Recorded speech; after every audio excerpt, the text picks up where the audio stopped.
eu estava vendo aqui no portal mesmo sobre a ementa, né? Sobre esses assuntos. Então, a partir de agora, eu vou ficar alternando, né? Entre aqui a câmera e a minha tela. Beleza? Eu vou começar a compartilhar aqui minha tela com vocês.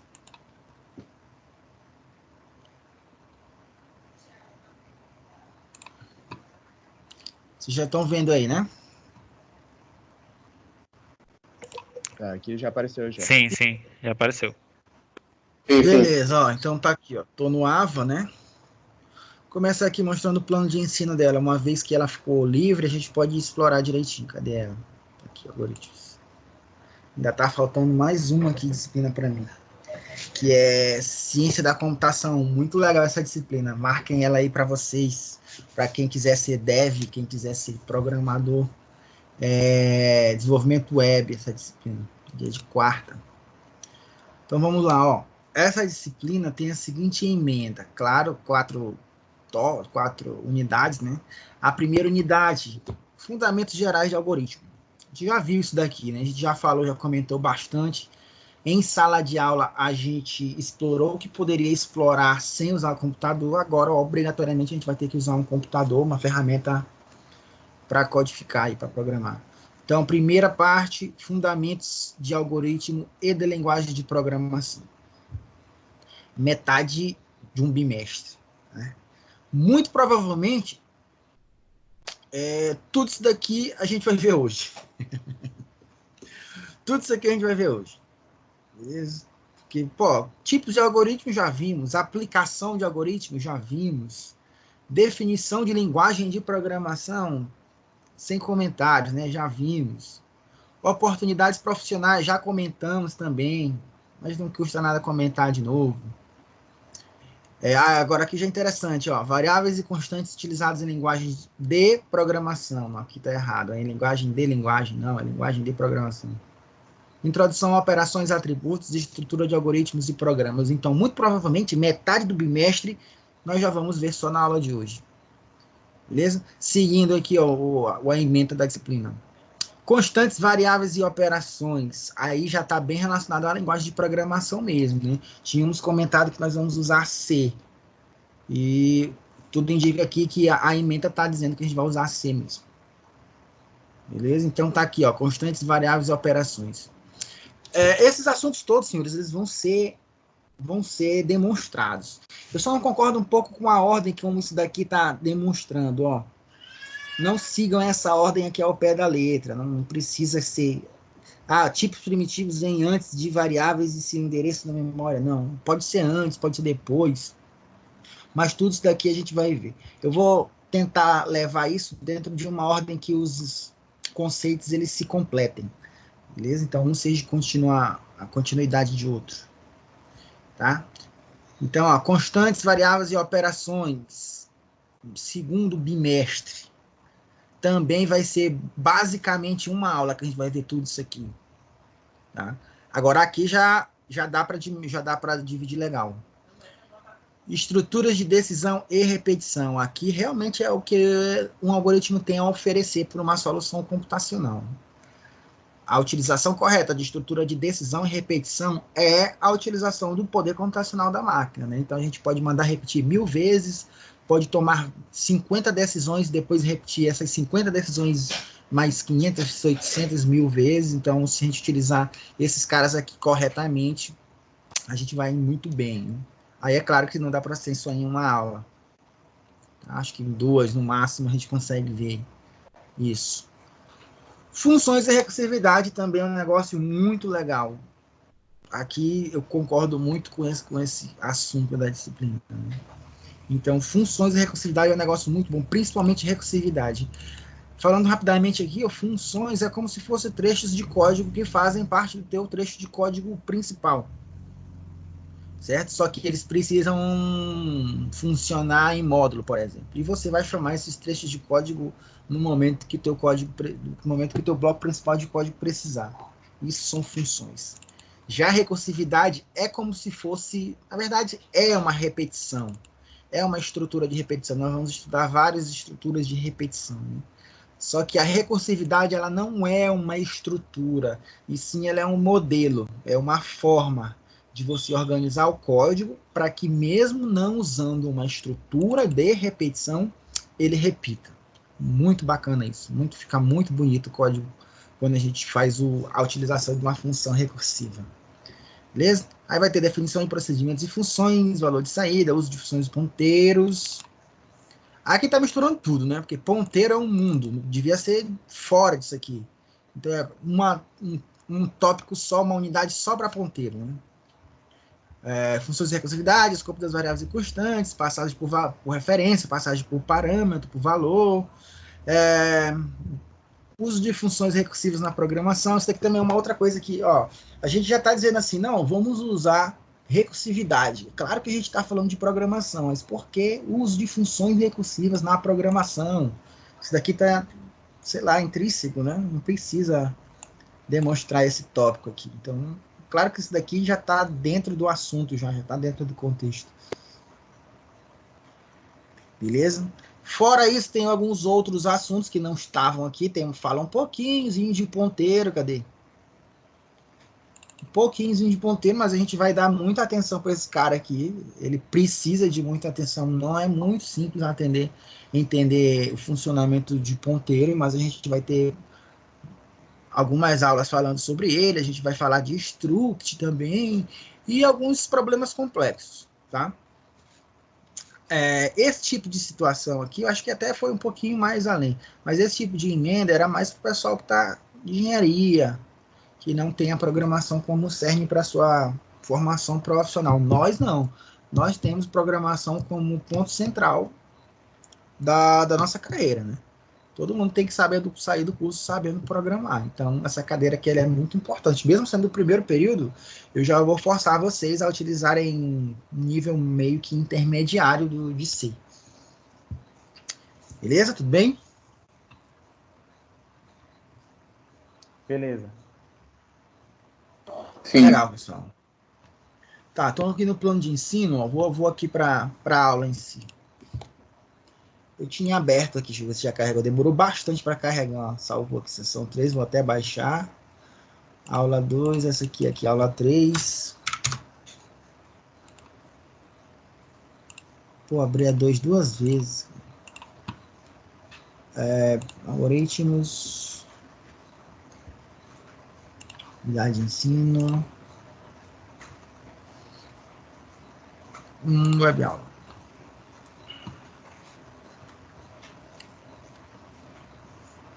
Ó, tá bem ruim que tá demorando muito a carregar. Não sei se é a minha internet ou é o próprio Ava. Creio que deve ser o próprio Ava. Não sei, cara. Tá demorando demais. É o Ava ó. mesmo. Ele tá É o Ava, né? Isso. Tá bem ruim. Vou logo baixar aqui esse negócio. Até para carregar um PDF demora. Legal, baixou aqui.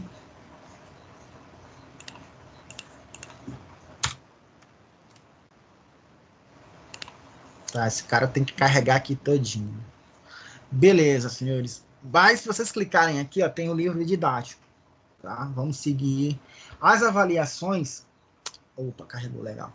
As avaliações, elas vão levar em consideração o que está aqui no livro didático. Obviamente que eu não posso cobrar nada do que não esteja aqui no livro didático. O que não quer dizer que eu não possa cobrar um assunto de outro, o mesmo assunto de outro material. Né? Justamente um material auxiliar que eu estou falando para vocês. Tá? Esse material... Só mostrar logo o livro didático aqui. Então, o livro didático é esse cabo aqui. Não sei se vocês já conseguiram ver, mas ele segue justamente o que tem lá na ementa, ó, bem parecido. O que tem lá na ementa, né? Então, 4 unidades, as 4 unidades estão aqui. É justamente o que está lá na ementa. Ó. Primeira parte, fundamentos de algoritmos e das linguagens de programação. Fundamentos, né? Introdução, é só sobre os conceitos principais, iniciais, básicos. E, Robert, eu não sei se é só para mim, mas a tua tela congelou, entendeu? Congelou? Tanto da webcam, tanto do teu compartilhamento. E aí, ó, agora sincronizou. Agora, Beleza. quem estiver passando por esse problema, pode falar também, viu, pessoal? Que eu para aqui compartilhar, e compartilho de novo. Pode ser algum travamento aqui do Teams. Beleza? Vou compartilhar esse cabo aqui. Ó, compartilhei novamente, é para aparecer aí para todo mundo. Tá aparecendo. Sim, tá aqui. Beleza. Tá beleza. Ok, senhores, ó, então aqui só reforçando que o livro didático é o que a ementa cobra, tá? Então a primeira unidade é Fundamentos de Algoritmo e Linguagem de Programação, que eu disse que a gente vai falar tudo isso hoje. Unidade 2, Constantes, Variáveis e Operações, já é sobre alguma linguagem de programação. Unidade 3, Estrutura de Decisão e Repetição. Unidade 4, Função e Recursividade. O cara tá falando de ponteiro aqui logo na unidade 2, ó. Não acho interessante a gente já como falar sobre ponteiro, né? Mas enfim, a gente vai ver a melhor forma para explorar esse conteúdo aí, tá? Então as avaliações muito possivelmente vão ser todas tiradas daqui do livro texto, beleza? O material auxiliar que eu comentei com vocês é esse cara aqui. Vocês estão conseguindo ver?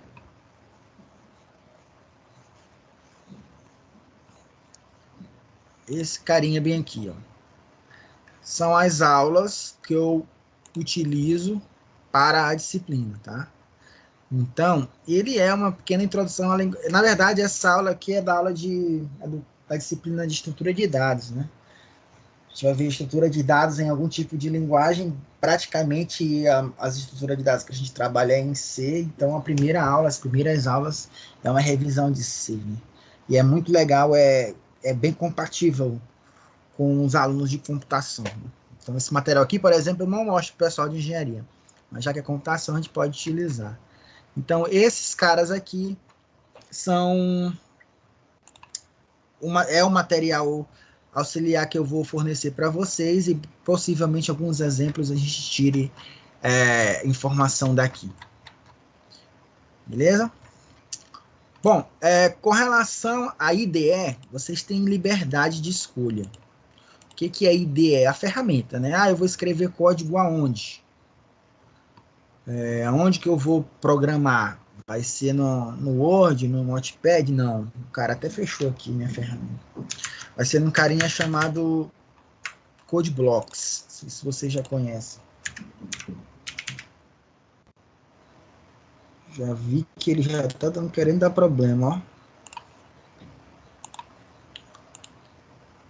ó. Tá mesmo.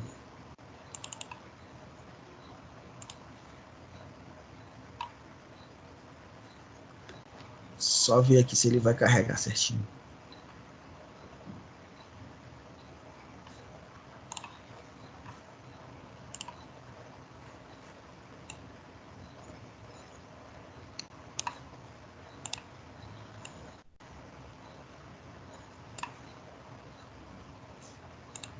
O cara não quer carregar. Vamos ver aqui, esperar o que tá acontecendo.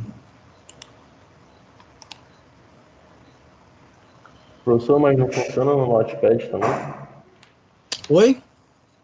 Não funciona no Notepad também? Não. Não vou já explicar por quê.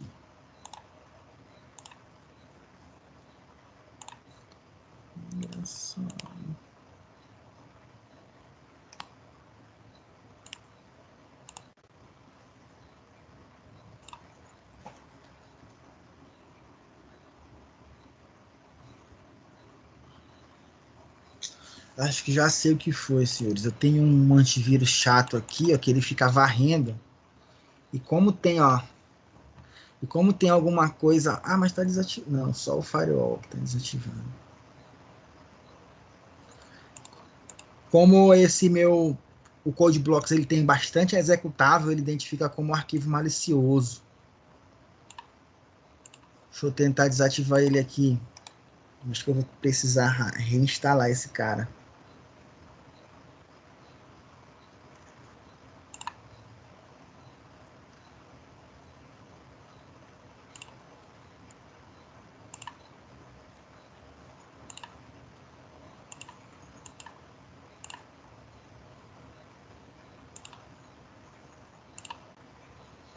Beleza.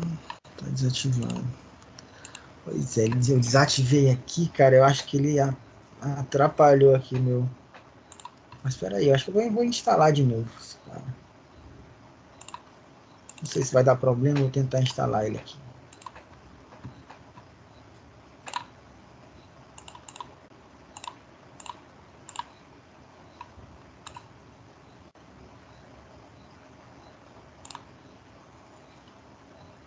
Bom, a ferramenta é o CodeBlocks. Não sei se vocês já tiveram contato com ele. É esse cara aqui, ó. A internet não é meu problema não, é o Ava mesmo. A internet tá boa. Esse carinha bem aqui. Então é uma ferramentazinha comum que a gente tem aqui, a área de trabalho, tem uma árvorezinha de arquivos que a gente pode executar os nossos códigos, tá? Vem aqui em Downloads, ó. Tela tá travada, Isso. professor. Sua tela Tá travada, aqui. essa tela. Na Ela tá variável travada antes também, ainda. professor. Na hora, vamos ver aqui. Vamos ver aqui. Vamos lá. Eu já acho que já tava prevendo esse carinha bem aqui. Vê se vão travar agora.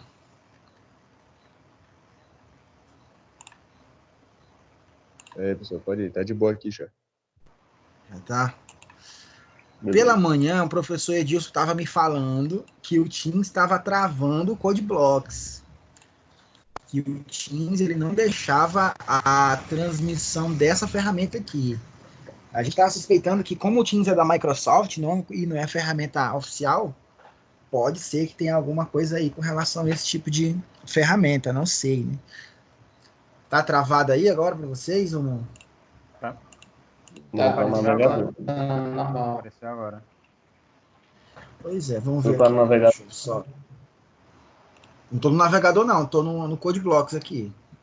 Ah, então tá travado. Aqui ainda Tá tá no travado? navegador para mim também.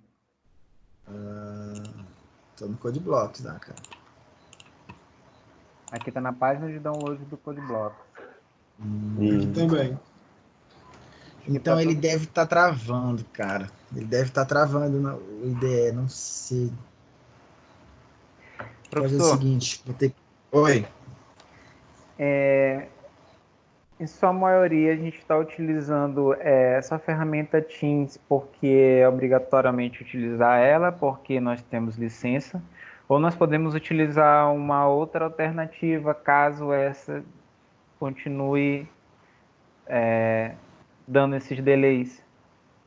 É porque a gente tem licença. A faculdade tem a licença dela, entendeu?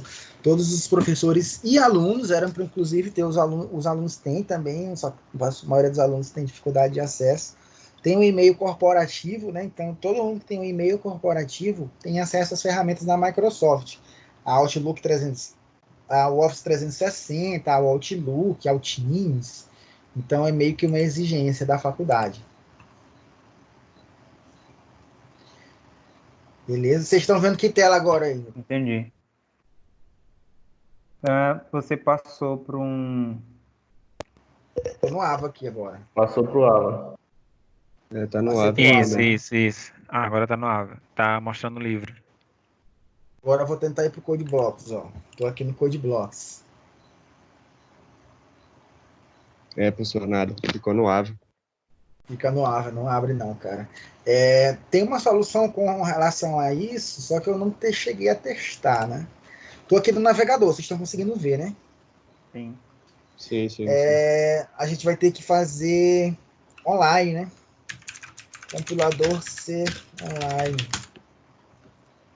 Replit. Pode usar o Replit. É uma ferramenta, um compilador online, né?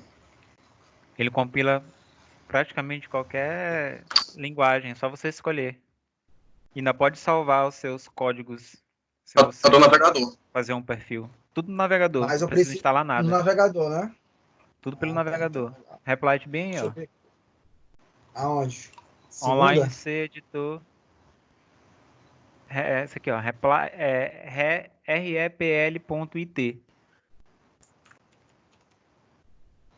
Ah, esse cara aqui, né?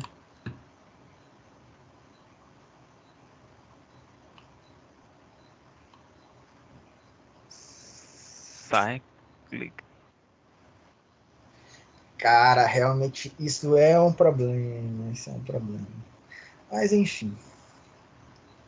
Tá, perguntaram aí do Notepad, né? Por que não poderia usar um Notepad? C é uma linguagem estruturada, então ela ainda precisa de um motor de compilação, algo que interprete o código, né? Então, se fosse só interpretada, não era preciso. Aqui, ó. Deixa eu ver se roda. Beleza, roda. É por isso que a gente não pode simplesmente usar o Notepad, né? Como diferente de linguagem de diferente de desenvolvimento web, né? Que a gente poderia usar o Notepad, né?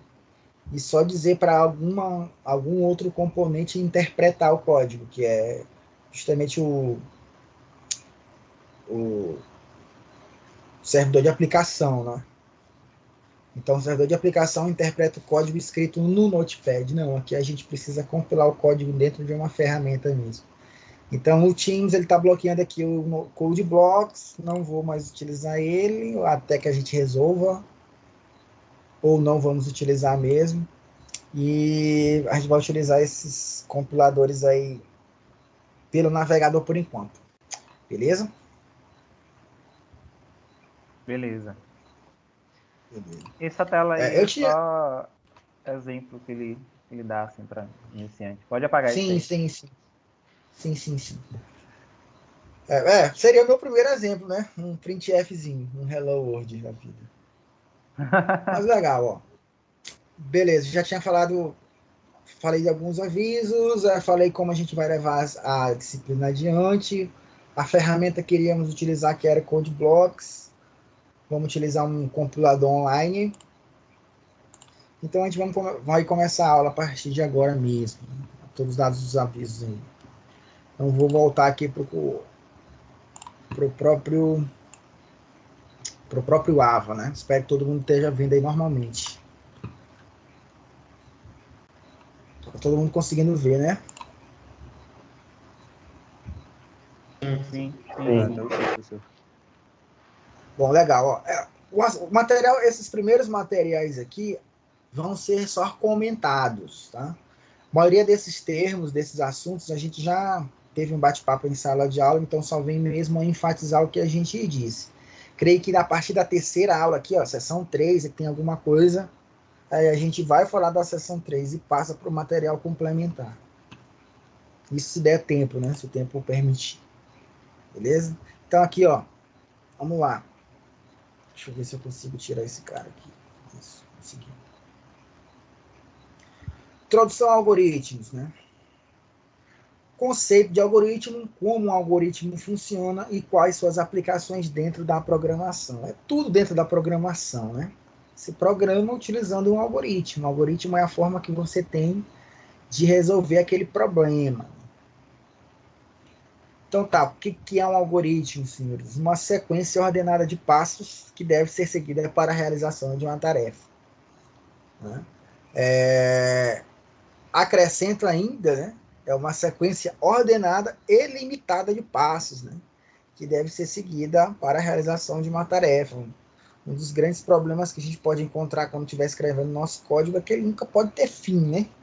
Isso em termos de execução, né? Se o teu código nunca tem fim, está errado. Não é uma solução para um problema, se torna um outro problema.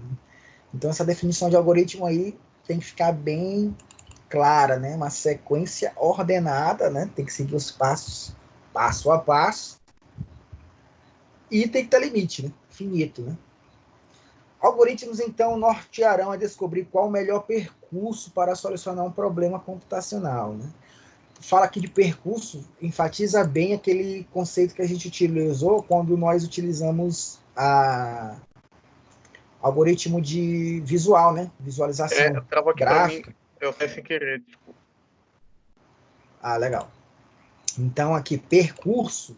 Ah, o que tem a ver percurso com código que eu escrevi, professor? É justamente a forma de como você cria o teu projeto de solução, né? Lá no fluxograma, fizemos 2 e 3 exemplos, isso ficou bem claro, né? A gente ia e voltava no fluxo até chegar no final e com o valor correto. Então, o algoritmo é justamente aquilo lá que a gente viu no fluxograma, é dessa forma que acontece lá computacionalmente. É claro que ele vai fazer consulta em memória, né? Ele vai num bloco de memória, pega o valor, vai em outro bloco de memória, adiciona o valor, e assim consecutivamente até ele ficar com o valor final. Beleza? Falei para vocês na primeira aula que eu tive lá na minha graduação, as primeiras aulas de algoritmo era um exemplo de assar batatas, né? Então também aqui, ó, não é assar batatas, mas está dizendo que o exemplo é de cozimento de um arroz, né? São etapas aqui, ó, que devem ser seguidas. Obviamente, no final dessas etapas você vai ter um arroz, né? Pronto para ser servido, e não um bolo de macaxeira. Né? Todo mundo concorda que se todo mundo seguir aqui esses passos, esses 9 passos, você vai conseguir ter um arroz pronto e não um bolo de macaxeira. Né? É justamente isso. O algoritmo se propõe a resolver um problema em específico. Um problema. Não é a única solução para aquele problema, mas é uma solução para aquele problema. Pode ter várias outras? Sim, podem ter inúmeras outras maneiras de solucionar aquele problema. Inclusive para esse cara aqui, ó, para o cozimento de arroz. Ó. Esse algoritmo que apareceu aqui agora, em azul, também é para fazer um arroz, e ele tem mais passos do que o da esquerda, né? É somente uma outra forma, mais detalhada, é claro, mas que produz o mesmo produto no final. Agora, se esse arroz aqui da direita é mais saboroso do que o arroz da esquerda, a gente não sabe, né? Mas que ambos eles resolvem o problema de fazer o arroz, ambos resolvem. Então, o algoritmo, como a gente já tinha comentado, é uma forma de resolver um problema. Beleza? O que mais que ele fala aqui? Percebemos então que não existe somente uma forma de realizar um algoritmo, né? Pode ser criadas outras formas e sequências. Na verdade, não é forma de realizar um algoritmo, né? É como você cria um algoritmo, né? O algoritmo em si, não tem só um algoritmo para resolver um problema. Forma de realizar o algoritmo só tem uma, né? Se você estiver escrevendo código, se você estiver utilizando a forma de representação de código, fonte tem que escrever, né? Se estiver utilizando a forma de representação visual de fluxograma, tem que desenhar. A forma é única para o tipo de representação. Agora que você pode ter vários algoritmos para resolver o mesmo problema, isso sim é verdade. Ó, novamente, ó, representação aqui dos algoritmos, não é tipos de visualização, né? Esse cara aqui, ele tem uma... Eu tenho uma figura bem parecida com ele, né? Deixa eu pegar ela aqui rapidamente. Creio que PDF ele vai deixar vir.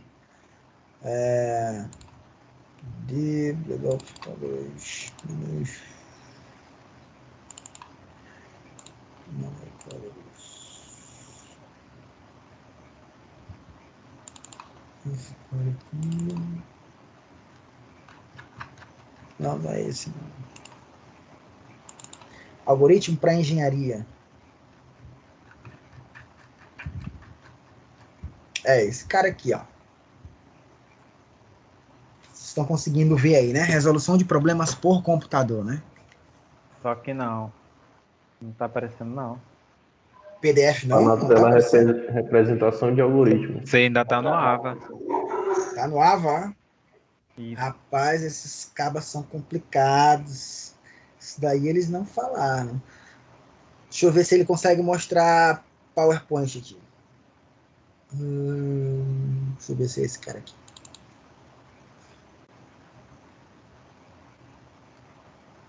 Mas vocês conseguiram ver aquele material auxiliar que eu tinha falado antes?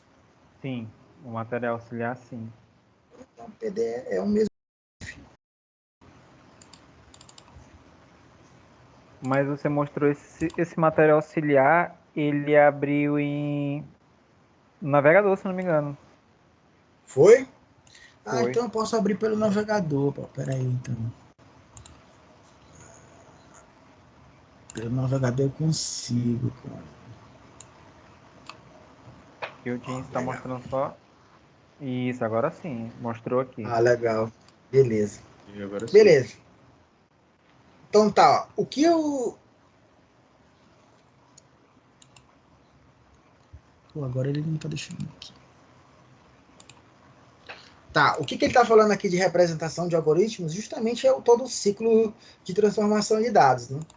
Entrada, processamento e saída. Para aquele exemplo lá, ele está identificando como entrada os dados do ingrediente, né, da receita. que são os ingredientes para o preparo do arroz. O processamento é a execução, que é justamente o cozimento do arroz. E a saída é o resultado do teu processamento, né? Que para esse caso é o arroz servido. Então, esses caras aqui é justamente todas as etapas que um algoritmo precisa respeitar. Ah, mas existem algoritmos que não têm entrada, como o próprio Hello Worldzinho. Não tem entrada não, né? Só tem processamento e ponto.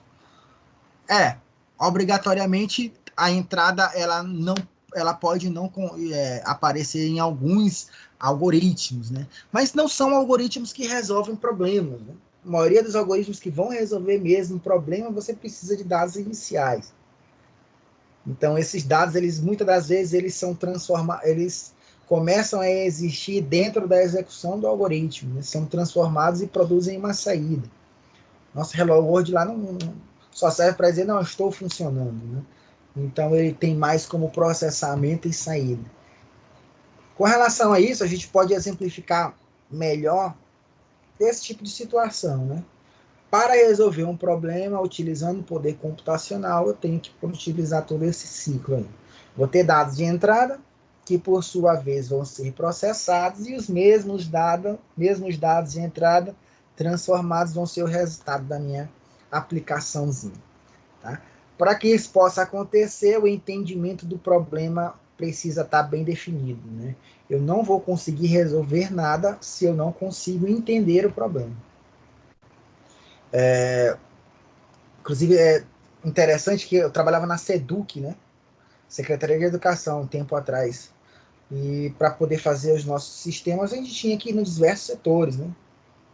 Ia no setor Y, no setor X, e entendia todo o processo do funcionário lá que ele explicava para a gente dava 72, 48 horas, já tinha um formulário, já tinha um sisteminha, já tinha um acesso para o cidadão lá acessar e otimizar suas atividades. Aí chegou uma certa oportunidade, um certo cidadão falou assim, Roberto, mas tu já sabe que isso é assim ou não? Isso não é assim, isso funciona de tal forma. Cara, tu entende do outro setor também, né? A gente precisa entender. A nossa profissão é boa por isso, né? Porque a gente sempre vai entendendo um pouquinho de tudo, né? O que a pessoa faz, a gente precisa saber para poder produzir a ferramenta lá. Então, isso daí é bem interessante, entendimento do problema. Após isso, o algoritmo ele já pode ter aquelas etapas, né? Os passo a passos para que essa solução possa ser executada. Uma vez que os passos são feitos, a execução acontece e depois a saída só vai ser um produto se ela for adequada para a solução, né? Se a tua saída não é adequada, não é produto, não tem resolução de problema nenhum, o teu problema continua a existir e você ainda não resolveu nada. Então tem que voltar aqui para a parte de processamento. Isso é bem interessante. Isso tem um ciclo vicioso, né? Isso daí gera um ciclo vicioso, porque você tem um problema, esse problema ele te gera algumas especificações, essas especificações por si só são base para a criação de um programa, e esse programa, se der certo, ele te dá um produto. Beleza? Muitas das vezes o produto não era aquilo que o cara queria. De novo, ele se torna um problema, né? E o ciclo acontece novamente. Se você tem um problema, é que você quer resolver. A tua ferramenta serve, muitas das vezes, para solucionar um problema. Existe uma fase que vocês vão ver lá em engenharia de software, que se chama análise de requisitos. O que são requisitos? É o que é necessário para aquele problema seja resolvido. Inclusive, tem classificação de requisito até, para funcional e não funcional, né? Um requisito funcional. Eu preciso ter um botão para salvar o meu formulário. Eu preciso ter um campo para armazenar a data de nascimento. Eu preciso ter um campo para armazenar o valor da nota fiscal. Isso são requisitos funcionais, que funcionam, que o teu sistema precisa conter. E que são requisitos não funcionais, aqueles que precisam ser satisfeitos, mas que não estão dentro da sua solução. Por exemplo, eu preciso que um clique ele salve o meu formulário em até 3 segundos, não demore mais do que isso. Isso não existe dentro do teu sistema, né? Mas é um requisito de performance que tu precisa acatar. Então, todo o teu problema ele está envolto de requisitos, né? Você analisa todos esses requisitos, essas regras, e monta o teu projeto de algoritmo, né? Esse teu projeto ele tem uma série de especificações, né? Especificações essas que são justamente o passo a passo. Identificou tudo que tem que fazer, é aquele nosso passo a passo, né? Por sua vez, esse passo a passo, uma vez que executa, dentro de uma fase de projeto e desenvolvimento, dentro dessa fase aqui, o teu algoritmo executa, ele gera um programa, né? Conseguiu executar, conseguir colocar isso dentro de um ambiente computacional. Peguei a minha ideia, que antes era requisitos, que por sua vez foram causados por um problema, peguei essa ideia, transformei ela numa solução computacional, é um programa. Beleza? Beleza, esse programa ele vai ser testado e validado. Se passar nesse teste e nessa validação, aí sim é um produto, aí sim é a resolução de um problema. Beleza? Então, todo esse papo aqui é justamente para corroborar esse cara aqui, ó. Os algoritmos, eles possuem entrada, possuem uma fase de processamento e possuem uma fase de saída. Muito provavelmente em todas as nossas atividades vai ficar bem claro isso daqui, né? Entrada, processamento e saída. Vai ficar bem claro, então vocês vão programar cada uma delas aqui individualmente até. Ok? Entendido isso aí? Entendido. Entendido. Legal. Tá travando não, né? Não acredito que não. Estou em linguagem natural Tá aqui não, no AVO. tá não, tá de boa, tá de boa. Legal. Então a gente está falando aqui de linguagem natural. Aquele exemplo lá de cozinhar o arroz e o exemplo que eu dei lá da minha graduação de assar a batata é a linguagem natural, né? Como o seguir placas de trânsito, manual de instruções, etc. Então vamos passar esse cara aqui. Beleza? Então tem um outro exemplo aqui de algoritmo, também um passo a passo, né? Tá falando aqui de MDC, né? Máximo divisor comum. Então tem as etapazinhas aqui, né? A primeira é dividir o número A por B, onde o resto é representado por R. Substituir A por B, depois substituir B por R. E o quarto passo é continuar a divisão de A por B até que não possa ser mais dividido. Então o A é considerado o MDC, né? O máximo divisor comum. De acordo com a solução, o resultado fica 10, né? Para esse carinha aqui. Né? Não testei, né? Confesso que não testei, mas é uma outra forma de organizar essa resolução de problema aí. Tá? Ainda não é pseudocódigo, muito menos fluxograma, muito menos código, ainda é linguagem natural. Mas é uma forma de organizar a solução de um determinado problema. Certo? Então aqui, ó, o material já pula para variáveis e atribuições. Né? Não sei se é o momento certo de falar de variáveis e atribuições, né? Mas já que está aqui, a gente pode já comentar um pouquinho antes. Bom, variável, senhores, eu já comentei com vocês sobre isso e a gente já viu o que é uma variável na prática em fluxograma. Em linguagem natural é impossível de ver, até porque a gente está falando texto livre, mas lá no fluxograma a gente já tem uma representação de variável, né? Que era justamente aqueles carinhas, os nomes que ficavam dentro do retângulo, principalmente, mas poderia existir também dentro dos símbolos de captura e saída de dados. Mas variáveis, bem aí, ó, está dando uma definição bem formal aqui no material. Variável, como o próprio nome sugere, é algo que pode sofrer variações, ou seja, estão relacionados à identificação de uma informação. Como o próprio nome diz, variável é algo que varia, né? Mas a melhor definição para variável é um espaço em memória que serve para armazenar valor. Esse valor armazenado está armazenado lá temporariamente. Por isso que o nome é variável. Beleza? Então isso existe fisicamente. Lá no slot de memória tem impulso elétrico que contribui, que confirma que naquele espaço eu vou estar ocupando tanto de capacidade da memória, né? Dependendo do tipo de dados que você colocou lá.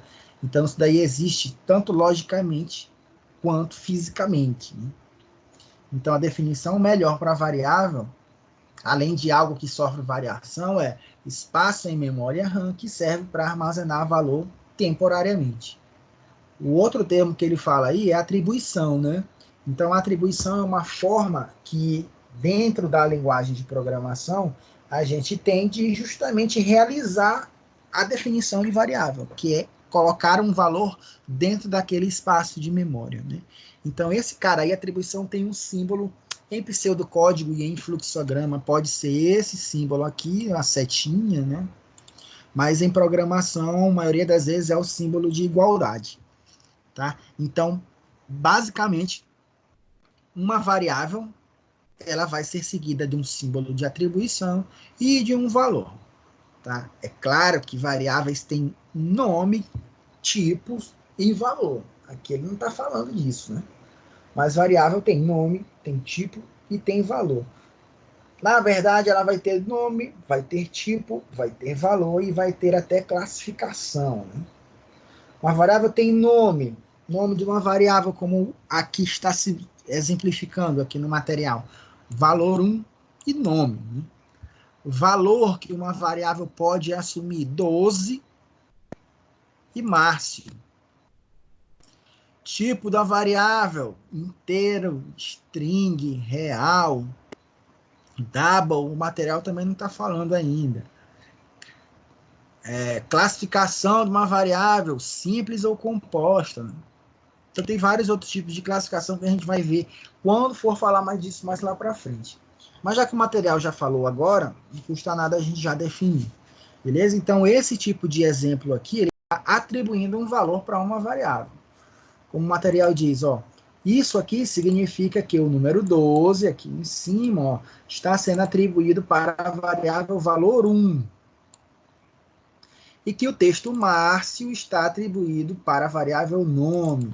Então, quando você referenciar valor 1 e nome no teu programa, eles vão ter os valores 12 e Márcio, respectivamente. Acho que isso daí está bem claro, né? Mais para frente, quando a gente estiver fazendo exemplos, para ficar mais claro ainda. Beleza? Já vimos esse cara aqui, né? Diagrama de blocos, ou o famoso fluxograma, da nossa própria maneira. Falei para vocês, inclusive, na aula passada, na última aula de fluxograma, na penúltima, na verdade, né? Que a gente definiu as formas. Que essas formas aqui, ó, muitas das vezes, elas vão ser... vão ter diversas formas, de acordo com a literatura. É justamente isso que acontece aqui, ó. Tem esse símbolo aqui que a gente não viu, que é a saída de dados, ó. Deixa eu clicar aqui para se ele Tem uma pergunta. Oi, pois não. Justamente por eu ter visto esse material anteriormente, eu estava estudando ele, e nas aulas você utiliza outras formas. Se no caso das atividades tem problema de utilizar a minha forma, no caso, a forma que está no material didático, ou a sua forma, isso vai influenciar na hora da resolução? Não. Não, não vai influenciar em nada na hora da correção. Tá? Porque não pode colocar são alguns símbolos que são bem representativos, por exemplo. Em qualquer literatura, o retângulo é processamento. Em qualquer literatura, o losango é uma tomada de decisão ou repetição, né? Então, se tu colocar assim o processamento como tomada de decisão, aí sim eu vou considerar errado.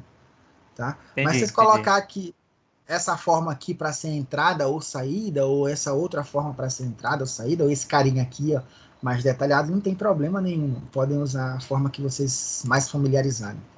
Beleza? Então esse cara aqui a gente já viu, vamos passar por ele. Mesma coisa esse material aqui também, ó. Um exemplo, já vimos bastante isso, inclusive 2 aulas já. Vamos passar sobre ele também.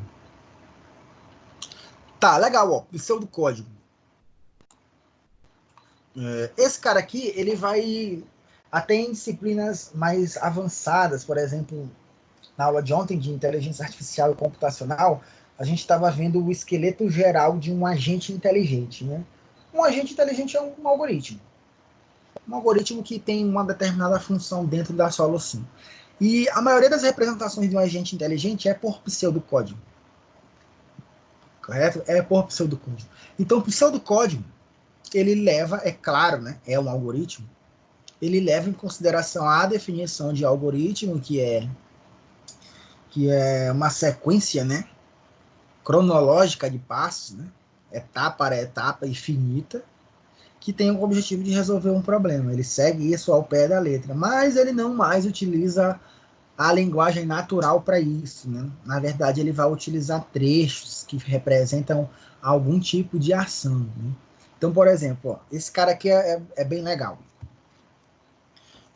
Aqui eu tenho um exemplo de pseudocódigo que calcula a média de notas dos alunos de um curso. Mesmo ele não sendo um código-fonte e mesmo ele não sendo uma linguagem natural, dá para entender aqui o que ele se propõe a fazer.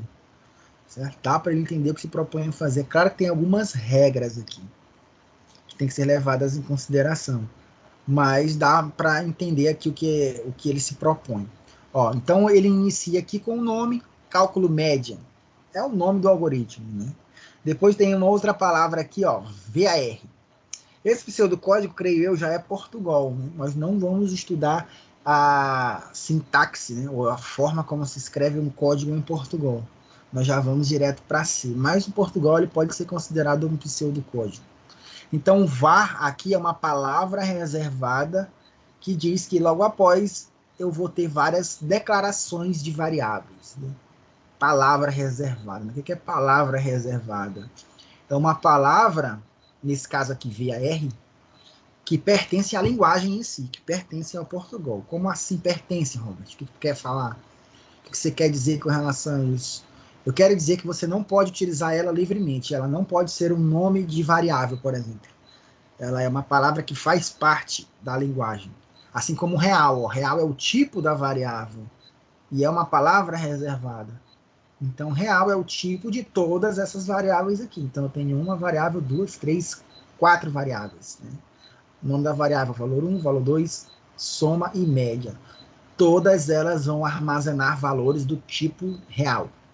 O que são valores do tipo real? Valores decimais, né? 10,5, 8,7 e assim sucessivamente. A gente vai estudar isso daí mais para frente. Certo? Então, eu tenho um bloco de variáveis. E esse pseudocódigo aqui, o Portugal, ele diz que o próximo bloco, limitado pelas palavras reservadas início e fim, é justamente todo o processamento, né? Então, dentro desse processamento, você vai ter as suas funções, né? Nem funções, né? Mas as suas pedaços de processamento individual. O primeiro pedaço de processamento individual é a função escreva, né? Esse cara aqui escreve alguma coisa na tela, né? Ele escreve alguma coisa e essa alguma coisa precisa ser representada. Vamos falar sobre isso lá em si.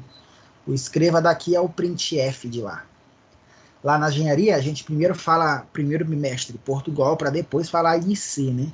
Porque aí dá para, como eles entendem direitinho o pseudocódigo, está em português, é mais fácil, dá para fazer uma analogia com a função lá em si, né? Print lá em C, printf é de print de imprimir, né? Então aqui para escrever alguma coisa na tela, para imprimir alguma coisa na tela. Então esse pseudocódigo vai dizer assim, vai aparecer na tela o texto, digite o valor 1. Depois eu tenho um outro processamento que captura o valor digitado e armazena numa variável valor 1. Esse processamento é a função leia. Aí de novo vem a função escreva. Depois de novo vem a função leia. Depois eu tenho uma atribuição de valor à variável, né? Esse valor atribuído ele pode ser fruto de uma operação aritmética. Não tem problema nenhum. Vamos usar isso daí várias e várias vezes. Em seguida, a variável média, ela assume um valor que também é fruto de uma operação aritmética. Por fim, tem a função para escrever alguma coisa na tela, e o que vai escrever na tela é o valor que está na variável média. Beleza? Então, o pseudocódigo ele pode ser levado em consideração que ele pode ser caracterizado que ele não é linguagem natural e ele não é código. Não é linguagem natural porque ele não tem um texto livre, e ele não é código porque os seus termos eles não são representativos, né? Eles não trabalham dentro do que uma linguagem de programação pode fazer. Acessar memória, representar graficamente, outras atividades complexas que uma linguagem de programação em si consegue fazer. O pseudocódigo ele já não vai conseguir. Beleza? Entendido aí? Sim. Sim. Beleza, beleza. Sim, senhor, sim, senhor. Legal. Vamos continuar, então. Beleza, ó. Esse cara lá, ó, é o mesminho, é justamente um Portugal, ó. Portugal, desculpa. A gente utiliza na faculdade o Visual G, que é uma ideiazinha, uma ferramentazinha.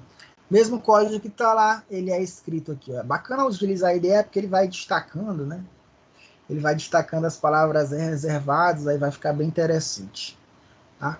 Aqui, ó. No exemplo em Visual G, perceba que os parâmetros utilizados no pseudocódigo também são considerados um algoritmo, né? Do tipo português estruturado, ou seja, de fácil entendimento e interpretação. Né? C é uma linguagem estruturada, né? Ela funciona através de estruturas, bloco a bloco, um seguido do outro. O compilador ele identifica um e depois o outro e assim consecutivamente. Ele não faz desvios grandes. Por isso que ele C é uma linguagem estruturada, né? Está falando isso, ó. Não só existem linguagens do tipo estruturada, né? Existem orientadas a objeto, orientadas a evento, vários outros tipos de paradigmas, né? Então tem que estar falando aqui de diferença de programação estruturada, do paradigma de programação estruturada e o paradigma de programação orientada a objeto. Né? Programação estruturada, o algoritmo é construído como sequência linear, etapa a etapa. Né? Essa sequência linear ela pode ser de funções ou módulos. Já na orientação a objeto, o programador abstrai o programa como uma coleção de objetos que interagem entre si. Né? Na orientação a objeto, o que acontece? Você vai criar blocos de código que vão formar um objeto. Eles não são, você nunca escreve um bloco de código de objeto. Você escreve o molde de um objeto, né? Esse molde é chamado de classe. Então, quando você chama essa classe, quer dizer que aquela chamada é um objeto. Então, você pode chamar, no teu código você pode ter um objeto de uma classe, um objeto de uma outra, e assim consequentemente. Né? O que não representa que o compilador ele vai analisar uma sequência linear de blocos. Né? Ele vai pegar objetos que são de diversas classes diferentes, muitas das elas armazenadas em arquivos diferentes. Então, tá, a grande diferença entre um paradigma e outro é esse. Né? Na orientação a objeto, tu pega uma parte que está espalhada em vários cantos do teu projeto. Já na programação estruturada, a compilação é feita linearmente, linha a linha. Esse que mais fala aqui. Algoritmos são a base para a criação de um programa de computador, realmente é verdade, no qual diversas aplicações poderão ocorrer. Um algoritmo bem estruturado vai gerar um programa para a solução de um problema que antes parecia complexo. Para funcionar, senhores, só precisa dar certo uma vez, né? Depois que dá certo, não é mais tão complexo quanto era. Mas aí você se esquece às vezes que você errou, né? Fez aquele troço lá, deu errado 20 vezes. Quando dá certo na 21ª vez, muito fácil, já resolvia. Antes parecia complexo, né? O algoritmo faz com que aquilo se torne para você mais fácil. Todas as áreas estão voltadas para a tecnologia e são através de diversas formas de pensamento que os algoritmos são realizados. Né? Falei sobre isso daqui em aulas passadas. Né? Algoritmo é um negócio muito personalizável. Cada um escreve o seu, cada um pensa de forma diferente. Por isso que algoritmos são diferentes. Né? Legal? Então esse cara aqui encerra essa primeira aula, essa primeira web aula aqui. Beleza? Então a gente já vai logo para a segunda. Tá? Vou pegar aqui, seção 2. Parece que agora está carregando mais rápido. Eu tinha pego aqui em PDF, só que quando a gente gera o PDF, tem alguns eventos aqui na aula mesmo, que a gente clica, ele abre uma janelinha, né? Aí aqui no PDF, quando faz isso, ele não faz, né? Ó, por exemplo, esse cara aqui, ó, provavelmente tem alguma outra janela que vai abrir. Né? Como está no PDF, ele não te dá opção, né? Por isso que é preferível a gente esperar carregar aqui um pouquinho para poder utilizar essa forma aqui mesmo, do Ava. Tudo certo aí, pessoal? Alguma dúvida até aqui? Tudo certo. Tudo certo. Beleza, então vamos lá. Creio que na unidade, na seção 3, ele vai falar de código. Mas legal, vamos lá. Conceitos básicos de linguagem de programação. Na aula 1 ele falou de algoritmos, agora na aula 2 ele fala de linguagem de programação. Certo? Bom, após termos visto conceitos, aplicações e tipos de algoritmo, nessa web aula vamos entender a importância da linguagem de programação e as suas famílias, assim como as projeções profissionais que a carreira do programador pode proporcionar. Isso é bem interessante, né? Um papo que a gente já teve, mas vamos ver o que ele fala aqui, só para a gente corroborar em cima disso. Linguagem de programação, senhores. A linguagem de programação pode ser entendida como um conjunto de palavras, vocabulário e um conjunto de regras gramaticais, né, para relacionar essas palavras, justamente.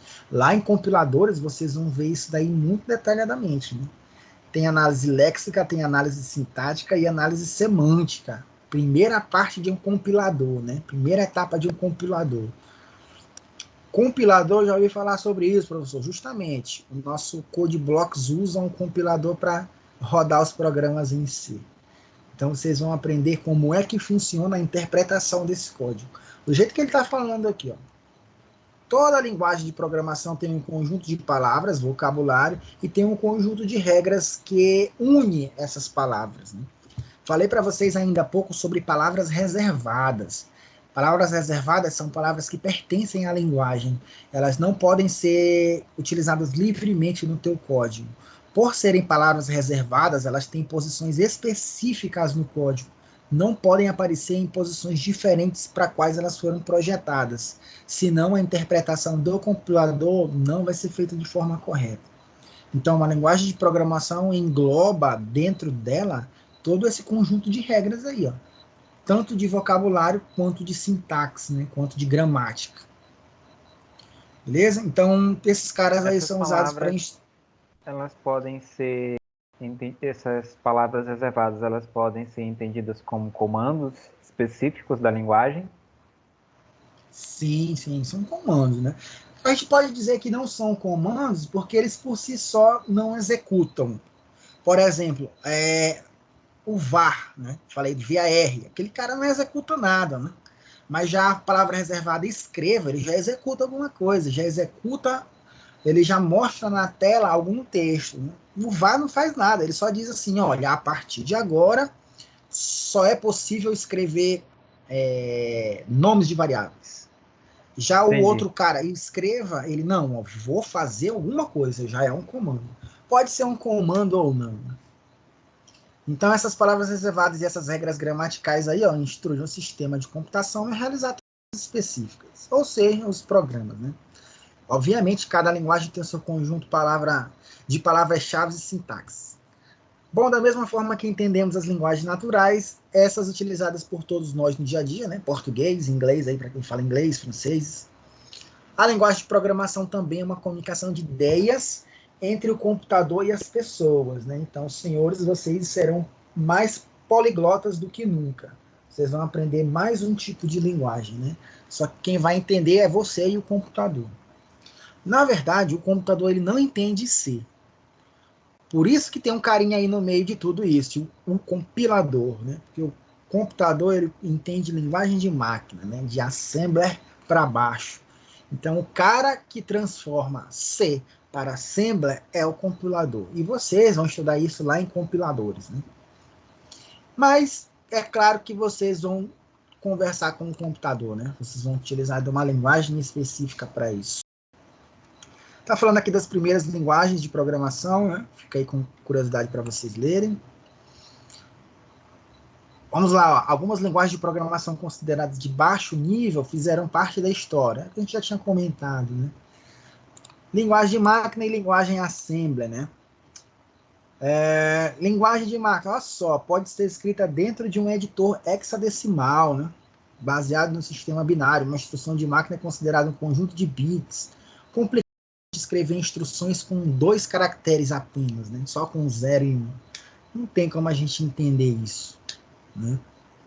Assembly é um pouquinho melhor, mas são comandos bem resumidos, né? que não são intuitivos para a gente, não tem estruturas de controle que a gente possa utilizar livremente, confortavelmente, até a palavra certa é essa. Mas, enfim, esse cara aqui é o que é transformado no nosso código. Né? O que mais? Na década de 50, as linguagens de programação tiveram marcos caracterizados pelas linguagens de ordem mais altas, né? Que se diferenciavam das linguagens de máquina ou assembler. Pessoal, antes você trabalhava em cartões perfurados, não sei se vocês já viram essas histórias, né? Eram realmente cartões de papelão que eram perfurados, né? Esses cartões eles eram inseridos em máquinas e aí sim a máquina entendia as instruções nos furos dos cartões, é um negócio bem antigo, né? Então a linguagem de programação como a gente conhece hoje começou lá de 60 e de 70 para cá, né? E hoje já tem uma revolução enorme. O pessoal aí que faz curso na internet, né? Na Udemy, na Rocket City, sei lá, vocês sabem do que eu estou falando. Já mudou bastante aí a forma de programar, né? Inclusive, a forma como a gente ensina hoje em dia, basicamente já está sendo ultrapassada, né? Framework já não precisa mais dessa forma estruturada de organizar código, né? Mas aí eu ainda reforço a ideia para vocês. Sabendo programar em C, você programa em qualquer coisa, né? Em qualquer linguagem que aparecer. Ainda não apareceu nenhuma que não precisa saber C, não precisa saber dos conceitos que você aprendeu em C, lá, melhor falando, não precisa saber dos conceitos que você aprendeu em C para programar aqui nessa nova linguagem de programação. Ainda não existe isso. Então tá, ó, tem um montão de linguagens hoje aí no mercado, né? VB, C Sharp, Perl, Objective-C, que é o pessoal lá da Apple, né? Fortran, Ruby, Java, Swift, Python, Pascal, Algol, Lisp, C++, enfim, né? JavaScript, que hoje é muito forte, né? Muito forte com Node, React Native. Quem tiver procurando aí uma tecnologia para se especializar, sugiro muito se especializar em JavaScript, que tem muito mercado, né? O conselho também que eu posso dar para vocês, eu preciso saber C, preciso saber Java, preciso saber Ruby, preciso saber PHP, preciso saber C Sharp, preciso saber VB. Se eu não souber disso, eu vou ficar desempregado. Não levem em consideração os requisitos de vaga. Não sei se vocês já viram isso lá em vagas.com, InfoJob, sei lá. Nesses softwares, nesses portais aí de vagas, né? Vaga para programador, para desenvolvedor, vaga para analista de sistema. Aí o que o cara tem que saber? Ó, tem que saber SQL, tem que saber gerenciador de banco de dados, MySQL, Postgres, Oracle, MariaDB, SQLite. Tem que saber as linguagens de programação C, Java, Ruby, JavaScript, VB e PHP. Tem que saber rede de Linux, tem que saber sistema operacional Windows Server, não sei o que. Não levem isso a sério, porque a maioria dessas vagas aí, ó, são confeccionadas pelo pessoal de RH, que não entende patavina de tecnologia, e só pegou um recado do pessoal lá do setor de TI e disse, rapaz, eu quero um cara bom. O que ele tem que saber? Não, ele tem que saber programar em C. Aí a mulher vai lá, programador, e não pega os detalhes com o chefe do setor.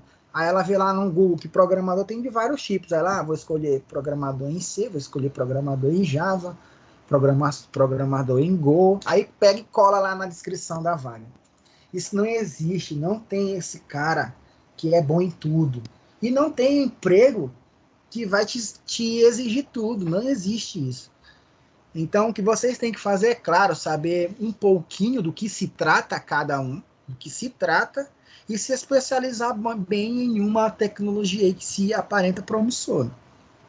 Esse daí é um dos conselhos que eu dou para vocês, umas sugestões para que vocês possam se profissionalizar legal aí. Beleza, pessoal? Quem não concordar, pode falar aí. Alguém não concorda? É só uma observação. Pois não, pode falar. Agora, atualmente, qual dessas linguagens assim que você indica nós, profissionais de informação, se especializar? O que está atualmente aí bombando? Tá. Ó, vocês estão vendo aqui essa figura aqui, né? Um montão de linguagem, né? Sim. Swift, Basic, COBOL, tal. Eu sou programador .NET, .NET, né? Microsoft, desde 2009. Final de 2008, desde dezembro de 2008. Eu comecei em dezembro de 2008 com o framework .NET. .NET, ponto em inglês é .NET, um framework .NET. A linguagem de programação na época era VB. Beleza? Pô, a linguagem de programação é VB, o framework é .NET, o que é isso? Desde 2008 eu já era programador web, né? Eu não desenvolvia para fazer programa de computador, eu desenvolvia páginas, sistemas que funcionam em navegador, né? Internet, vocês sabem disso. Então, desde aquela época, eu precisava trabalhar com algum tipo de instrução. O HTML é a instrução que o navegador entende. Creio que também vocês sabem disso. Então, todo código para web, ele tem que ir para o HTML. O HTML tem tags, eles têm palavras reservadas, como qualquer outra linguagem. HTML não é linguagem de programação, é linguagem de script apenas. Mas ela tem as suas palavras reservadas, os seus termos. Então, eu trabalhava com um framework.NET.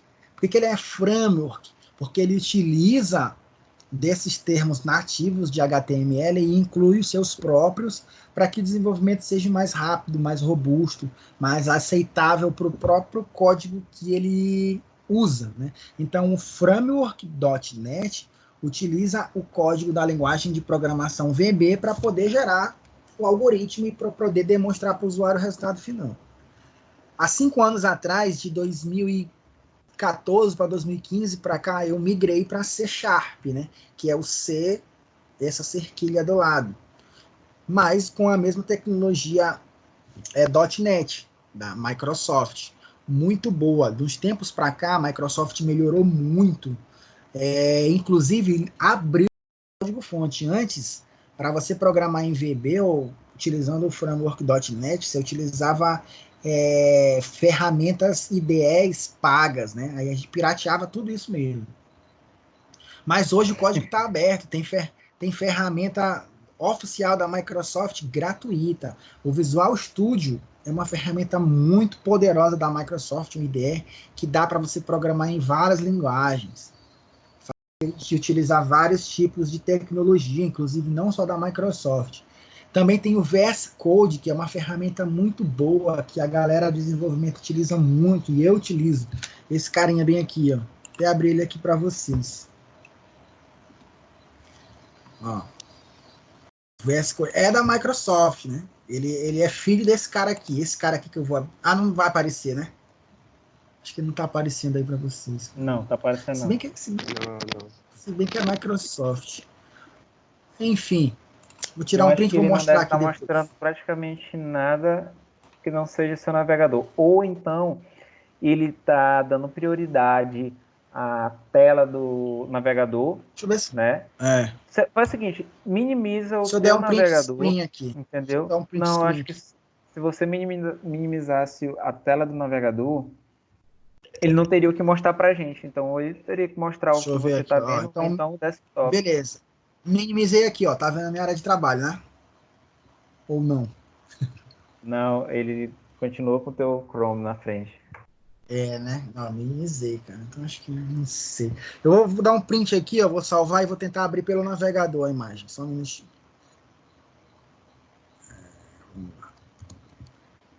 Se a gente pode utilizar ferramentas da Microsoft, no caso, o Skype sendo da Microsoft, a gente não poderia utilizar ele. Pois é, a recomendação da faculdade que a gente utiliza o Teams. Inclusive, eles exigem print, né? Então, eu creio que não dá, cara. Infelizmente, para usar o Skype. Eu posso até pedir lá pro coordenador. Vou colocar isso daí em pauta para ver se a gente consegue. Deixa eu ver se ele consegue Beleza. abrir esse cara aqui.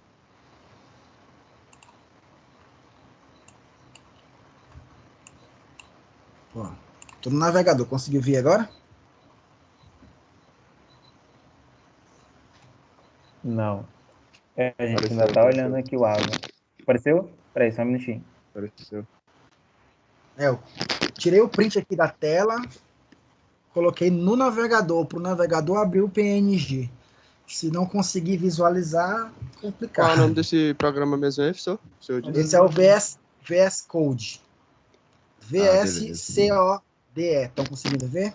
Beleza. Estamos vendo. Esse é Sim. da Microsoft mesmo, esse programa, né? Esse cara é da Microsoft e ele é aberto, cara. Ele é Tem programa nele, tem programa gratuito. dele. Todo mundo. Então, ó, vocês perguntaram o que tá bombando. Esse cara aqui, ele tá utilizando, é uma foto do que tá bombando ultimamente, tá? Aqui eu tô usando um framework que se chama React, tá? Eu tô aprendendo isso, eu tô aprendendo Tá isso. bombando mesmo. O React, Pois é, ó, Node, né? isso. É assim, JavaScript é uma tecnologia interpretativa, era uma linguagem interpretativa. Como assim? Funciona apenas no navegador. Ele tem um compilador, como a gente em C vai usar, que se chama V8. O compilador ele está embutido no Chrome. Então, ele é algo que é interpretado diretamente pelo navegador, JavaScript. Né? De uns tempos para cá, surgiu o Node.js, que é o que? Eles retiraram esse compilador e colocaram como se fosse um servidor, que nem tem um servidor de PHP, que nem tem um servidor de .NET. Colocaram como se fosse um servidor. Ou seja, você consegue rodar JavaScript não diretamente em um navegador, dentro de um diretório utilizando páginas que podem ser interpretadas. Beleza? Então esse cara é muito bom. Junto a ele surgiu mais uma tecnologia que facilita bastante. Falei do framework .NET, né, que adiciona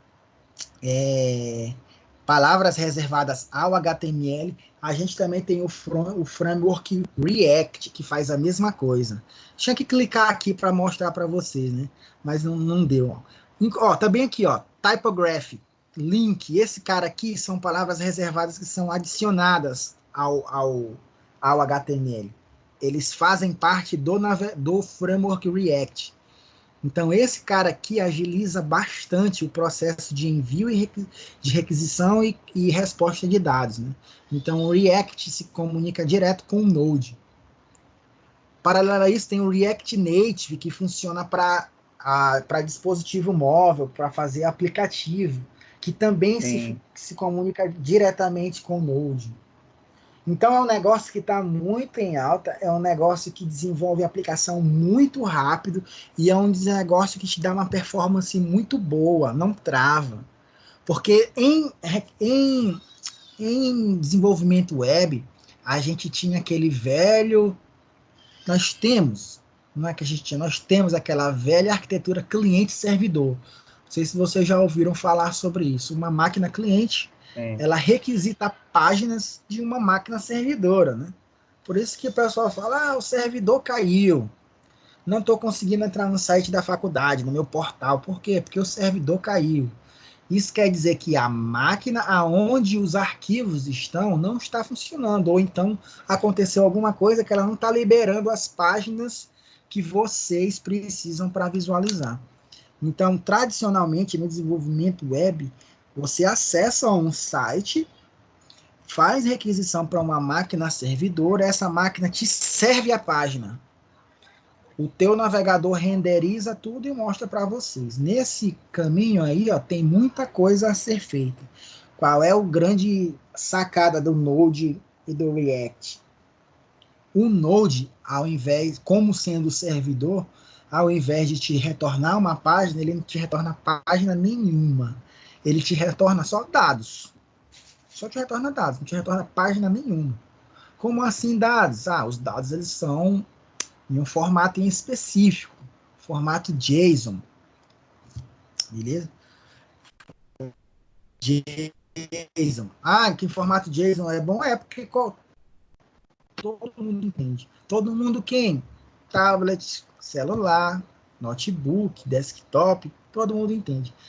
O que você precisa para mostrar para o usuário na tela são só as informações, e é justamente o que vem de noite, só as informações. Aí você transforma, manipula da forma que você quer. Então esse processo foi muito facilitado. Creio eu, na minha humilde opinião, que isso daí seja o principal motivo de ter esse boom aí, de ter muito, que tá bombando essa tecnologia aí. Beleza? Mas aí é como vai puxar um outro assunto também, né? Por que que então a gente não coloca na grade curricular Node e React, né? Pô, tá bombando agora, né? O curso de computação não é só de agora, o curso de computação é para sempre, né? Pode ser que depois mude, a tecnologia mude drasticamente. A ciência da computação não vai mudar, né? Mas a tecnologia pode mudar. Anteriormente, se vocês já ouviram falar, todo mundo falava em Ruby. Ruby, esse cara aqui, que é uma linguagem de programação. E o framework Rails, né? Ruby on Rails, né? Ruby sobre trilhos. Ah, todo mundo queria aprender Ruby, todo mundo queria usar Rails, porque era muito rápido, porque era isso, que era aquilo, e hoje em dia ninguém mais fala disso. Sempre quem está também é PHP, né? PHP nunca sai da moda. Mas a minha sugestão, a minha dica para vocês é, caso vocês queiram se agarrar numa tecnologia que promete, que chegou, que está funcionando, que está fazendo todo esse barulho e que promete ficar, não sei se vai ficar, estudar JavaScript, né? É usar Node, é usar React. Node é só JavaScript. Respondido, beleza? Beleza. Respondido. Legal. Vamos continuar. Então, ó, temos vários paradigmas de linguagem de programação, né? Paradigma, como eu falei, significa modelo, padrão, forma de estruturar o código, né? Tem vários paradigmas aí, já existiram vários, né? Primeiro, imperativo, depois estruturado, depois funcional, depois o lógico, por último, orientado ao objeto, né? Essa aqui, o lógico, tem muito em inteligência artificial, né? Prolog é uma linguagem puramente matemática, então tem bastante coisa a ver com resultados lógicos, né? Toda a estrutura do código é de acordo com uma lógica anterior. Então, Prolog é uma linguagem que utiliza muito esse paradigma. Nós vamos estudar o paradigma estruturado, sim. Paradigma significa modelo, padrão. No contexto de programação de computadores, um paradigma é um jeito, uma maneira, um estilo de se programar, né? Vamos usar o estilo de estruturado, tá? Vou seguir aqui adiante. Todas as linguagens de programação para a criação de um programa possuem uma sintaxe. Isso aqui é importante a gente falar, né? Que é justamente a ordem como os termos, as palavras, os trechos de código vão ser escritos, né? Para a linguagem em si, a gente vai ver isso daí caso a caso, bem didaticamente, bem cuidadosamente, né? O que nada mais é a forma como o programa é escrito. Podemos ainda definir sintaxe como a descrição precisa de todos os seus programas, gramaticalmente corretos, justamente. Podemos utilizar bem essa palavra aqui, né? Se eu não criar uma frase gramaticalmente correta, ela fica ambígua. Às vezes ela até não dá para entender, né? Você vai ficar falando que nem o mestre Yoda lá do Star Wars. Então, se você não organizar a tua instrução da forma gramatical correta daquela linguagem, você não vai falar nada para o programador e teu programa não vai executar nunca. Beleza? Seguir adiante. Bom, a execução de um programa de computador, né? Para isso precisa de uma ideia. Está falando sobre isso, né? Mas vamos ver o que ele fala aqui. Algoritmos criados deverão ser convertidos em linguagem de alto nível, né? Isso daqui é aquela primeira parte, né? O algoritmo você cria, você projeta, você inventa e depois você pega essa tua ideia e transpõe para alguma linguagem de alto nível, como o C, né? C é até considerado de médio nível, porque ela não é tão trivial quanto as demais, né? Java, Pascal, C++, C Sharp é alto nível, né? C nem tanto, mas pode ser classificado sim como alto nível. Então você transpõe a tua ideia para uma linguagem de programação. A partir daí, os códigos-fontes são escritos na linguagem escolhida para que os mesmos se tornem executáveis, né? Porém, cada linguagem adota um método particular para gerar seu código executável. Depende do compilador que a linguagem vai utilizar. O CodeBlocks utilizava o GCC, utiliza o GCC. Não iremos utilizá-lo, né? Então tem aqui o próprio ferramenta online responsável por isso. Beleza? Bom, aqui é a forma que ele está dizendo para se gerar um código executável, né? Compiladores, primeira forma, né? É gerado um código executável sem a necessidade de interpretar comando por comando, né? Sua execução é mais rápida, porém, caso necessite de alterações, o código-fonte deverá ser editado e executado em máquinas da mesma arquitetura. Então, aqui, com relação a compiladores, o CodeBlocks, particularmente, ele gera 3 arquivinhos, né? Tem o arquivo .c, o arquivo .o e o arquivo .exe. Então, ele gera um executável pegando o teu código-fonte, compila ele para que possa ser executável pela máquina, né? Essa transformação de uma linguagem de alto nível para uma linguagem de baixo nível é justamente o processo de compilação. Depois que isso acontece, ele executa. Tem uma outra forma também, que são os né? O JavaScript, como eu falei para vocês, não precisa ser compilado, não precisa transformar um código de alto nível para um outro código de baixo nível e aí sim a máquina executar. Não. O interpretador não faz isso, né? O que o interpretador faz? Ele lê uma instrução do código-fonte, transforma um código binário e executa. Repete esse processo até que as instruções do código-fonte sejam todas executadas. O código é interpretado e executado em tempo real, sem a geração de código executável. Não gera um outro código. Ele simplesmente já executa, né? Interpreta apenas e já executa. Não tem 2 códigos gerados. Né?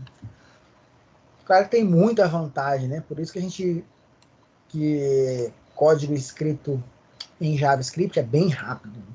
Gera direto do navegador. Como vantagem, as correções e alterações podem ser realizadas rapidamente, proporcionam um baixo consumo de memória. Certo? Como desvantagem, o fato de interpretar comando por comando deixa a execução mais lenta, o que eu não concordo, mas já que está aqui, né? Não concordo, porque na prática basicamente não é assim. Pode ser que a gente não perceba, né? Mas aparentemente para mim eu não vejo nada mais lento não, quando é interpretado lá pelo JavaScript. Interpretadores, HTML, JavaScript, Python, Basic, PHP, etc. E depois tradutores, né? Que são geradores de código intermediário, em que não se exige tanto espaço de memória quanto realizado pelo código-fonte. Sua vantagem é ter independência de arquitetura, que realizará a execução final. Porém, necessita de um interpretador específico para sua geração. O Java também tem esse cara aí, ó, que além do processo de compilação, o Java tem o processo de link edição, né? Por que isso? Por que tem essa dificuldade toda? Além de compilador, tem que ter um tradutor para Java. Porque Java é independente de plataforma. Não sei se vocês já ouviram falar disso. Java funciona, o mesmo código Java funciona no Linux, no Windows, no Unix, em Mac, contando que nessas plataformas tenha a JVM instalada, Java Virtual Machine, ou máquina virtual Java. Por isso que tem que ter mais um processozinho aí para poder executar o código, né? A tradução, né? Então, como o Java, por exemplo, é independente de plataforma, tem que ter isso daí. Beleza? Mas é apenas teoria, certo? Clique nos botões e conheça onde os profissionais da área de programação atuam. Um programador para desktop, que ele faz? Trabalha com sistemas internos, né? Podem ser desenvolvedores para ambiente, Mac, Linux ou Windows, né? Geralmente, o programador desktop é aquele cara que faz sistema legado, né? Aquele que não é web, que não está em ambiente web, podemos dizer assim. Programador web voltados para programação web, né? Tá bem trivial isso aqui, mas não é uma das melhores especificações, né? O programador web ele tem como objetivo desenvolver páginas que são renderizadas por navegadores web, né? Essas páginas utilizam uma outra forma de representar dados, uma outra tecnologia. Já conversamos bastante sobre isso. Da mesma forma, o programador mobile tem que levar em consideração qual arquitetura que ele quer desenvolver. Ultimamente é só Android e iOS, né? Mas React Native você programa para os dois, né? Não tem diferença. O mesmo código serve tanto para iPhone quanto para Asus, quanto para Samsung, né? E também o programador pode programar jogos. Inclusive, hoje perdi uma live de um... Esqueci o nome do cara, rapaz, que ele vai fazer, que ele tem um joguinho baixo, bem legal de plataforma, só em JavaScript. Deve ser bem um framework novo que ele utiliza e a linguagem só JavaScript. Cara, bem interessante o que ele fez. Programador de jogos, desenvolve as lógicas, programa sistemas para plataformas digitais, né? Mas hoje em dia a gente está mais voltado para web e para mobile, né? O que não quer dizer que não tenha campo mais para desktop e jogos, né?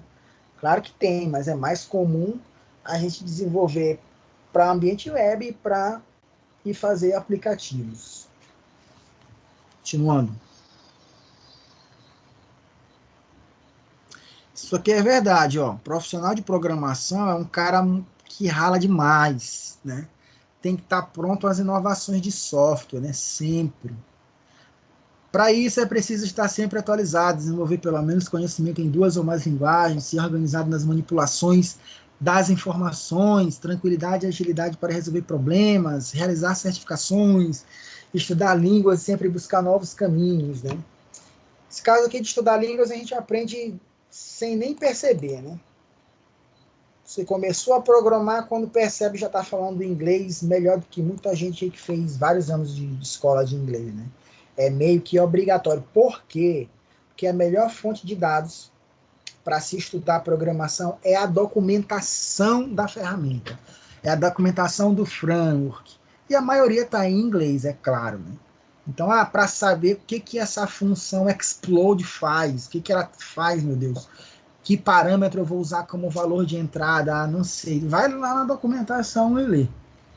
Indo lá na documentação e lendo, você vai ver tudo que é preciso, né? Eu não sei inglês, aí vai ter que aprender as palavras em inglês para poder fazer sentido aquilo para você. Até porque tudo que você programar vai ser em inglês, né?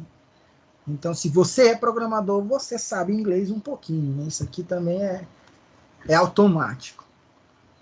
Mas, na verdade, você tem que estudar bastante, né? A minha dica, eu já dei lá naquele slide anterior para vocês, e com certeza, não é porque eu sou o dono da verdade, não. Mas, com certeza, se você seguir isso, e é claro, com muito foco, você vai se dar muito bem, né? A nossa área é muito boa. Quando eu fazia graduação, eu tinha...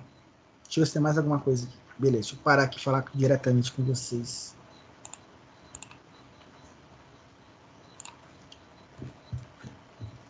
Estão me vendo aí, pessoal? Estamos sim, professor. Sim. Legal. Estamos te vendo. Bom, quando eu comecei na área de programação, quando eu comecei o curso de computação lá na UFMA, primeiro eu fiz arquitetura, um semestre inteiro, mas eu ficava doido, porque eu só passei para o segundo semestre, né? E eu já queria ir para a faculdade, de qualquer jeito. Então eu vou fazer arquitetura na UEMA. Só que eu tinha amigos que tinham passado por primeiro semestre, e eu sempre perguntava, e aí como é que é? E aí como é que é? E sempre foi assim nos períodos seguintes, né? No primeiro período eu perguntava para o terceiro período, e aí como é que é? No terceiro período eu perguntava para o pessoal do quinto, e aí como é que é? E de uma certa metade do curso para frente eu perguntava, e aí cara, tu já está empregado, já está estagiado? Já estou estagiando. E aí cara, tu já está empregado? Ah, já estou empregado. E aí, já estou estagiando. Então, é claro que tinha os vagabundos, né? Os vagabundos não faziam nada com nada, e de vez em quando ia para aula, parecia de mês em mês, com camisa rasgada, de chinelo, que eu não sei de onde que esses caras vinham, que esses aí nem concluíram o curso, então não tem como levar em consideração. Mas o pessoal que estava mais à frente, focado, E aí, cara, como é que tá? Não, já tô empregado? Não, já tô estagiando. Eu, rapaz, eu só quero ver comigo. E eu vi realmente, né? No meu sexto período, ou sétimo, no sexto período eu estagiei na Eletronorte. Teve um processo seletivo. Antes eu já tinha estagiado numa empresa de RH, aí eu fui para a Eletronorte em 2007, parece. E eu estava no sétimo período de 9, que é o curso de computação, e só tinha uma disciplina a ser feita, e eu estava fazendo, né? Fora isso, era só estágio e monografia. Aí legal, pô, beleza. Aí eu comecei a estagiar. Me empolguei, renovei o estágio, e deu um ano. Só que eu fiquei um ano sem me matricular em nada na faculdade, né? Depois só a coordenação me mandando um e-mail dizendo: você tem que aparecer na secretaria. Fui lá, assinei um documento me comprometendo que em 6 meses eu ia defender a monografia, senão eu ia perder o curso. Porque já tinha mais de um ano que eu nem me matriculava em nada e já estava em processo de abandono. Por que eu estou falando isso? Porque eu comecei a estagiar cedo, né? Já teve oportunidade cedo, e eu vi que o mercado era muito bom, eu estava programando, eu estava trabalhando com o que eu gostava e ganhando dinheiro para isso. E, pô, legal, então é um negócio que é uma área muito boa. Você consegue uma vaga, um estágio, ou qualquer que seja, muito rápido, né? E quando eu recebi a carta, foi quando estava terminando o estágio, né? Terminou o estágio, eu já consegui ir para a Seduc. Então já me formei, já me empreguei antes mesmo do curso acabar. Então essa área é uma área muito boa, né? Claro que se você focar para uma tecnologia, você vai se dar muito bem. Ah, mas a vaga quer isso, quer isso, quer aquilo, quer não sei o quê, quer que eu saiba SQL, quer que eu saiba PHP, Java, não sei o quê. Lá na entrevista você diz assim, olha, recrutador, eu sei PHP, ou então, olha, recrutador, eu sei Java, ou então, ó, recrutador, eu sei Node, e eu vou resolver o problema que a empresa precisar. Porque você sabe que a tecnologia, ela vai te permitir isso. Você sabe que a tecnologia vai te permitir isso. Então, nós, desenvolvedores, nós, programadores, nós temos um poder de barganha muito bom. Se não der certo num local, você vai para o outro, porque você tem conhecimento, você sabe resolver aquele problema. O estudo da tecnologia, os exemplos que você fez, fatalmente já te deram esses exemplos aí. O cara, rapaz, eu quero pegar os dados de um outro sistema, guardar aqui na minha base de dados e depois gerar relatórios mensais. Pô, vocês vão ver que isso é muito fácil, cara. Isso é muito fácil para nós programadores. A gente vai utilizar a API, vocês vão estudar isso, né? Que são trechos de código de outros sistemas terceiros que não precisa ser o teu. Então você acessa, você fornece dados, então a troca de informação é muito rápida, não tem problema nenhum. Né? Um episódio recente que teve lá na empresa, né? Tem hoje em dia surge muito, eu chamo de pseudotecnologia, né? Não sei se vocês vão concordar comigo, né? Tem o BI, tem o cara, que a ferramenta era até a Soft Expert. Esqueci o nome da tecnologia, cara. É como se fosse uma metodologia de organização de ideias, né? Que você organiza, pega os dados, transforma no que a empresa precisa ver, em memorandos, em planilhas, em gráficos, etc. Mas são ferramentas, são tecnologias, vamos dizer assim, ferramentas mesmo, que não utilizam os princípios de programação, né? O cara não é preciso de um programador para poder desenvolver aquilo, né? Então, eu lembro que a empresa fez o contrato de uma ferramenta dessa. Que vai organizar os dados, vai mostrar formulário, vai criar relatório, vai mostrar gráfico. Aí eu falando com o meu chefe, não, cara, a gente faz isso, .NET faz isso, PHP faz isso, a gente só precisa de tempo, e aquela coisa, né? A gente não pode contratar, a equipe é pequena, não vamos nos responsabilizar com isso, deixa o outro setor contratar.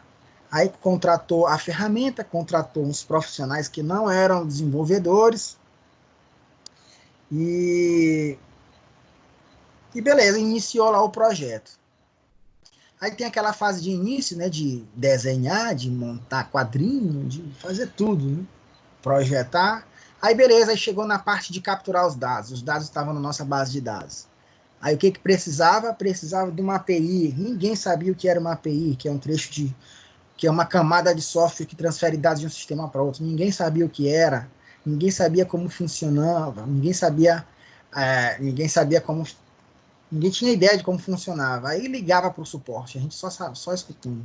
Ligava para o suporte, para a empresa disse, olha, vocês vão ter que ter contato de um programador, de um desenvolvedor da empresa, para eles criarem o canal, para depois os dados ficarem prontos e vocês arrastarem de um canto para outro e desenhar da forma que você precisa.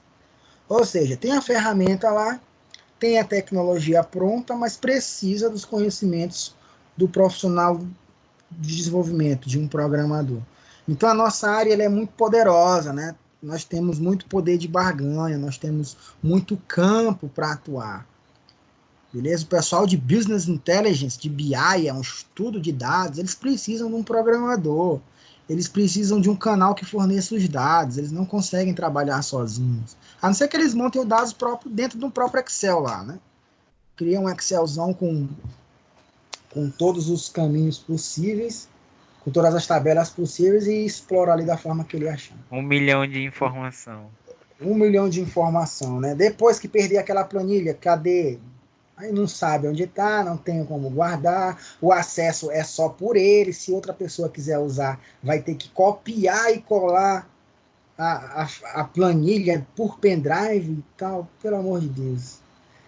Então, a nossa área ainda tem muito campo, eu acho que 30, 20, só tem a crescer mais 20 anos aí para quem se formar, quem se dedicar, quem se tornar um profissional Não, na aí verdade, para o nossa área não desenvolvimento, né? para. É uma das poucas que está em constante desenvolvimento, na verdade, né? É. E Todo tempo agora, tem coisa pessoal, nova.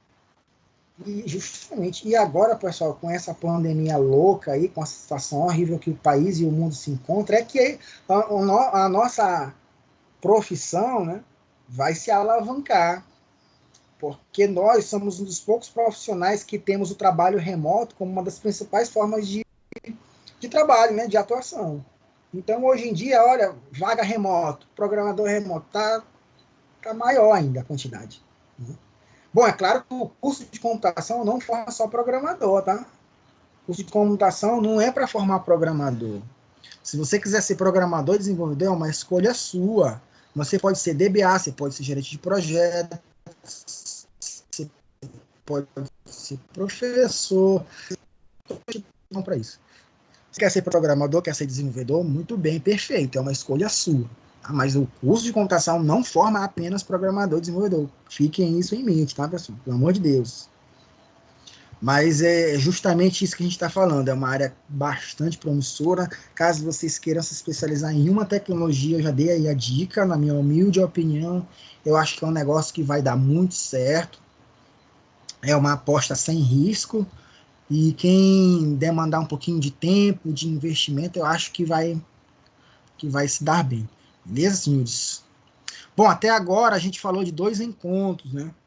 Eu ia falar de 3, porque eu estava confiante que a gente ia conseguir usar o Code Blocks, né? Mas como a gente vai ter que usar o Repile, né?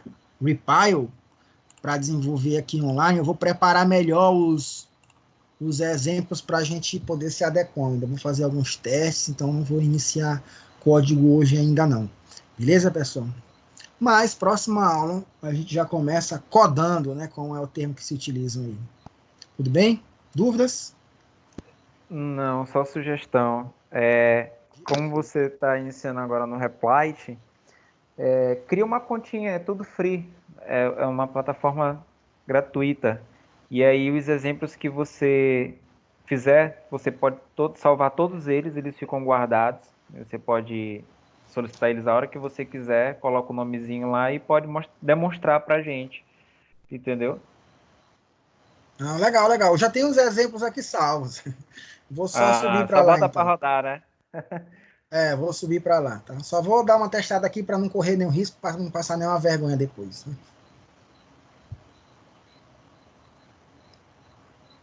Beleza? Beleza. Pessoal, Beleza, professor. se vocês não tiverem mais nenhuma dúvida, queria agradecer aí a presença, né? Sei que essa não é a melhor forma da gente levar as nossas aulas, né? O presencial era melhor, mas até o momento a gente vai continuar por aqui. Creio que o conhecimento não vai ficar tão prejudicado assim. Não vai ficar prejudicado, não, de nenhuma forma. Mas eu não substituo nada da forma presencial, né? Presencial é sempre melhor. Mas, obrigado aí pela presença de vocês. Espero que os assuntos, a metodologia de ensino, os assuntos abordados tenham ficado claro. Vai ser legal quando a gente começar a codificar, tá? Beleza, Só professor. uma Sim, coisinha. senhor.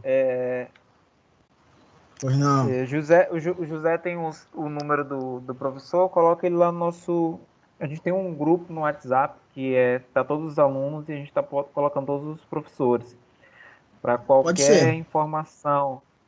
qualquer informação que o senhor tenha para dar para a turma, é só jogar lá que a gente já sincroniza rapidinho. Ah, legal. Tem Beleza, como você me então. passar aí, professor? Eu não tenho mais, não. Acho que eu perdi.